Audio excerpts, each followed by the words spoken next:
Good morning. You're watching the Australian Share Market Outlook on Wednesday, the 19th of March. I'm Lel Smits for the Finance News Network.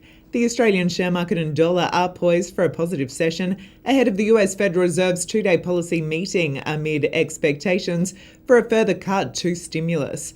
Local investors are also set to get a boost from gains on global markets after concerns subsided over Crimea's vote of independence from Ukraine in favour of Russia, as Russia's President Vladimir Putin sought to calm nerves in an address to the nation's parliament.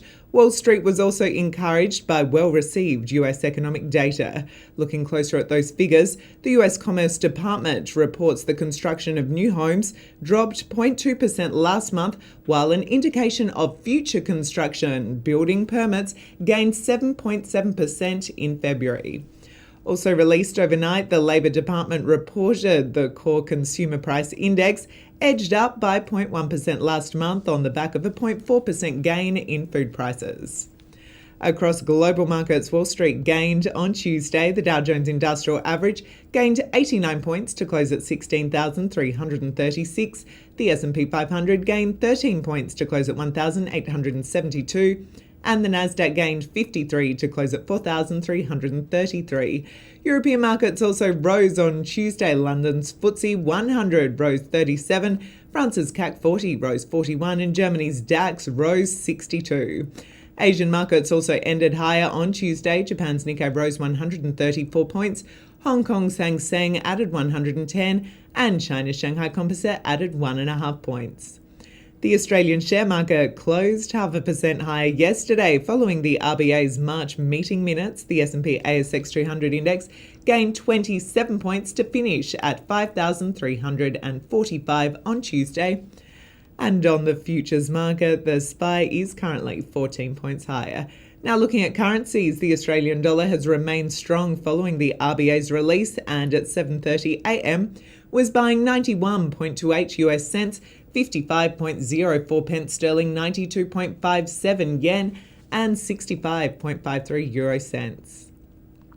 Turning to economic news due out today from Westpac and the Melbourne Institute, their leading indexes of economic activity. Now to company news, and Macquarie Group has become the latest bank to adjust its prediction for more easing from the Reserve Bank of Australia. Australia's biggest listed investment bank now expects just one 25 basis point interest rate cut this year in the third quarter from an earlier forecast of 2 reductions. The revised outlook comes as the RBA's latest meeting minutes reiterated the central bank's neutral bias, and after Westpac predicted a steady outlook for rates this year. Shares in Macquarie Group firmed 0.17% on Tuesday to end at $54.50. The first half results of Australia's largest department store retailers will be in focus as speculation of a potential $3 billion merger gains momentum. David Jones will release its interim report today, and Myer's results are expected tomorrow. Over the first quarter, DJ's improved its sales by 2.1% to $424 million, but the retailer warned conditions remain challenging. The company only yesterday revealed it has reappointed a strategic advisor to review a possible merger with Myer. Shares in David Jones rose 1.22% on Tuesday to end at $3.33. Turning to ex-dividends, and the 3 companies trading ex-dividend today include Altium, Arawana International, and SFG Australia. Coming up tomorrow are Prime Financial and the Reject Shop.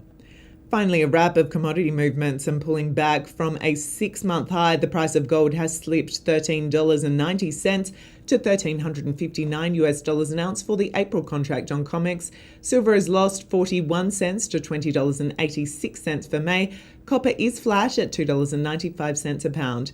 The price of oil has gained $1.62 to $99.70 a barrel for April light crude in New York.